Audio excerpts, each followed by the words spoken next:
Uh, Ronan, tell me about your history with Egypt, working with Egypt tourism. We have been selling Egypt since 1993. And what is your take on the current situation? Well, it's very tragic what's going on with Egypt.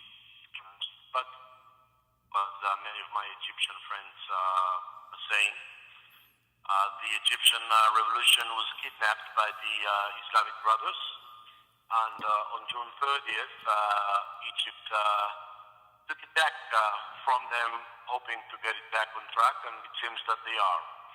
The Islamic Brothers and other fundamentalist extremists are fighting to keep extremism in Egypt, and the Egyptians are fighting back to bring Egypt back to normality and to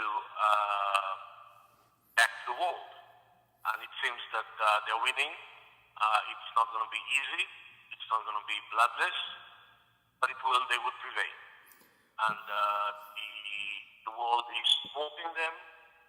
Too bad that the American administration doesn't understand it, but most of the other countries are finally getting it. What do you think the U.S. government should do? Should they take a stance or? Absolutely. The U.S. government should take a stand against the Islamic Brothers and against Muslim extremists and against Muslim radicalism. Not everything is just about democracy and free elections, which by itself Egyptians questions right now how free were the elections last year. Okay, let's be very specific here. When you say brotherhood, you are talking about the Muslim Brotherhood, are you? Correct. Okay. Yeah, let's for those people who are not aware of what that organization is like. Can you tell us what you know of them?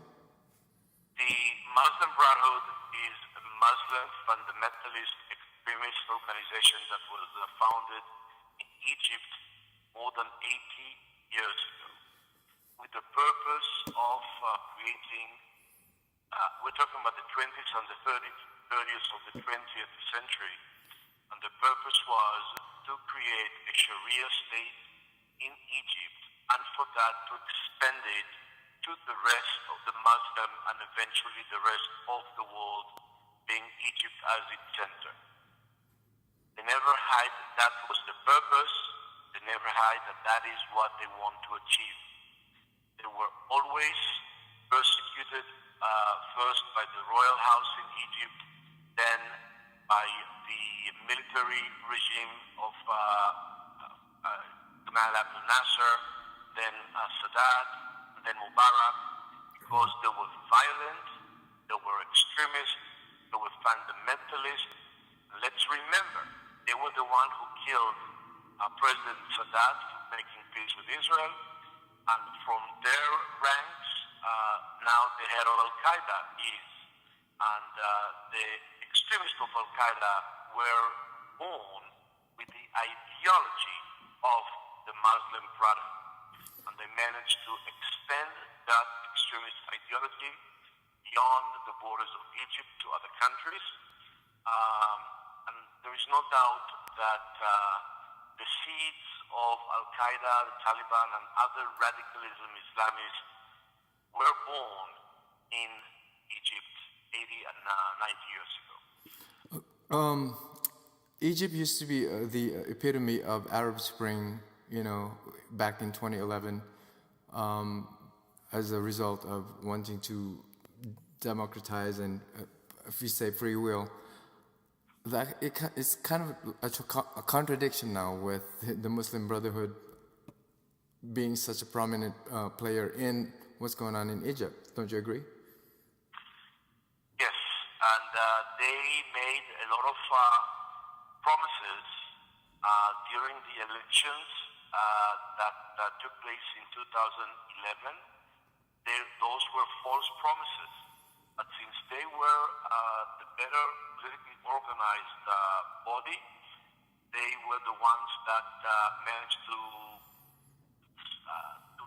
rally the crowd, and by doing that,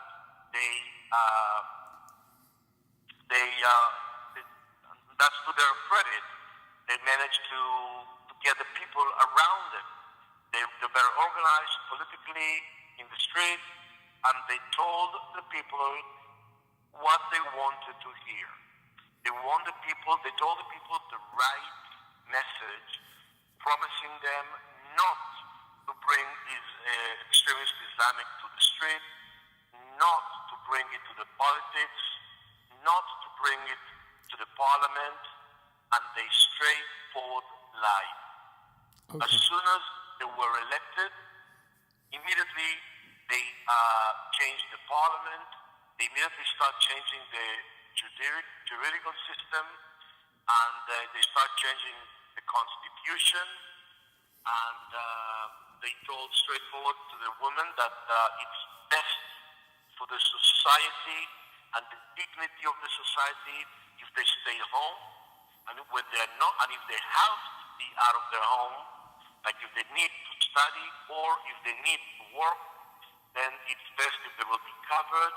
Completely all what against what they promised not to be or not to do, they just launch it, and that would really upset the vast majority of the population, including those who voted for them. Right. I can see that, and I do remember reading about it, and I felt like, wow, Egypt's going backwards instead of going forward. Completely. And you see, the Muslim Brotherhood had nothing to do with the January 2011 revolution. They just took a ride on it, and that's why many Egyptians feel that they kidnapped the revolution and they took it back to their hands. Luckily, the military was with them, because the military also felt that the Muslim Brotherhood are kidnapping the country from the people, and they were not and did not allow that to happen. Now, as a person that sells tours to Egypt, I can imagine that business has been the obvious. It's been in dire straits. Talk about that. How's business? Look, business has been devastating. Obviously, 2011, we saw a dramatic decrease in business by almost 85 to 90%. 2012 was almost completely dead. Towards the end of 2012, I would say the fourth quarter of 2012, people started coming back to Egypt, and the first half of 2013, we saw a slowly but steady increase of traffic to Egypt, to the point that we were planning to come up with new programs for the 2014 season, which starts on October 1st, but then came the June 30th second mini revolution, and all hell broke loose again, because you see, the Muslim Brotherhood do not care about Egypt. They do not love the country. They only care about their extremist Muslim message. Right. Unlike Mubarak, that stepped down with almost no violence, and they are the ones that are fighting and creating all the bloodshed in the country, which is now almost non-existent. So, and that's what we've seen, the violence throughout the month of July. As of today, would you recommend sending tourists to Egypt? I would recommend to be very careful. I would recommend people that want to go to Egypt to learn and study the situation, be aware of what's going on, and make a conscious decision that they're going to an area that is vulnerable, to be aware they travel to a place that has suffered and is a bit unstable, that does have radicals in it that want to hurt the country. However, this is something that Americans and other tourists need to be aware. Tourism is such a fundamental revenue importance for Egypt that even in the darkest days of the revolution, not even one tourist was hurt. Even during the days of the Muslim Brotherhood, tourism was flowing into the country with no problems. The resorts on the Red Sea were and are full of tourism. The pyramids, the temples, the Nile cruises, everything is open for visits. I agree, but that fact may have just changed recently, and I'm sorry to bring this No, up. no, you're wrong. That fact remained intact and has not changed from What- January 11 until now. Until That now. has not, yes, that is correct. I agree. And that, do you know any the circumstances behind that? The person who got killed while being detained. Look, that happened. So that is That, it's that he was not a tourist. He was an American that was studying in Egypt. He did not go to Egypt to do tourism. He Okay. went to Egypt to study Arabic and to identify with the revolution. It's very tragic what happened. Very tragic. So technically, we can still claim that there hasn't been a single tourist that has been hurt. That's correct. When somebody buys a tourist package for 8, 10, 14 days, that kind of tourism, no one was hurt. But remember, that person, and again, I'm not justifying it, and I feel very, very sorry for the family and for him, but he was living in Egypt. He went down to the protests. No tourist does that. Right. Okay, well, on a lighter note, for those people who do want to go to Egypt, I can imagine there are pretty good deals to go, tours, packages, whatever, going on Yes, right now. that's correct. As I said, rates for all 14 have been frozen since 2011. Unfortunately, the Egyptian government is not cooperating, and as of November 1st, they are increasing the entrance fee to the temple, the monuments, by almost 50%. And we are absorbing that increase, substantial part of the cost of the package. I have no idea why they take that step, but that is the decision that was taken by the Egyptian government.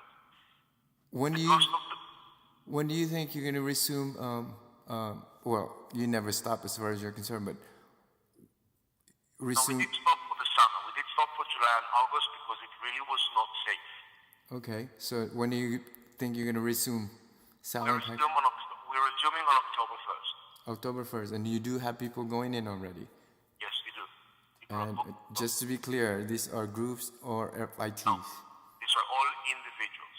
Okay. These are families, couples, and FITs that have chosen a specific date that suits their schedule, and we arrange a trip for them. No one is staying in the downtown area of the Tahrir Square. They're all staying by the Giza, by pyramids. They're all traveling in private vans. Nobody's traveling by bus. And they all have a private guide and a private van at their disposal. I'd say Which is our standard anyway. There's nothing to do with the situation. right. I'd say it's a pretty exciting time to go to Egypt if you're an adventurous person. Well, yes, you're witnessing history. And obviously we're not going to risk any one of our passengers. Right. We work very closely with the security authorities and with the tourism police that know exactly where our passengers are, and we know that we won't risk anybody of our passengers, period. Safety is our number one consideration. And I think also we need to bring out the fact that Egypt is a pretty huge country, and the fighting could be going on in certain parts. There are hot spots, as well as there are areas that are not. There's no fighting. So as far as you are concerned, or what you know of the situation, which areas should be avoided and which areas are places to go? Well, our local staff in Cairo are updated almost on an hourly basis, and they are avoiding the hot spot, quote unquote, and they're taking roads that are not affected. We are not, as I said, we're not staying in the downtown areas, so that's not. You're talking about Cairo now. Correct. Right, so you are sending people to Cairo. Beg your pardon? you are sending people to Cairo, not to the Red Sea or to Sinai or... America, no, Sinai is completely out of the question. We have not been sending people to Sinai since January 2011. But you are sending... Sinai is dangerous, period. We are not sending people to Sinai. Okay. Americans usually don't go to the Red Sea, so that's not a question for us. Shem El Sheikh? Sinai is out of the questions. Our people go to Cairo, Alexandria, and Upper Egypt, which is Luxor, Aswan, and Abu Simbel. How's Shem El Sheikh? No, Sharm el Sheikh, if somebody wants to go, we will send them, but only by flight, not by car, not by road. Right. Because I did speak with tourism. Two more questions. What's your message to travelers, and what's your message to Egypt? No, I have no message to Egypt. They're fighting, they're struggling, and I know they will prevail and will come stronger than before. They have a long road ahead of them, and my heart is with them. I know that they will prevail, and I'm looking forward to be able to go back when things when things are better. I'm an Israeli, so unlike Americans, I cannot go back as of yet. Right. Okay. So, is there anything else you'd like to add? For the travelers, right. Before you go, before you decide to go, be informed and get informed exactly where you're going to, and trust that we will do the best for you as safety, and your safety is really the number one consideration for us.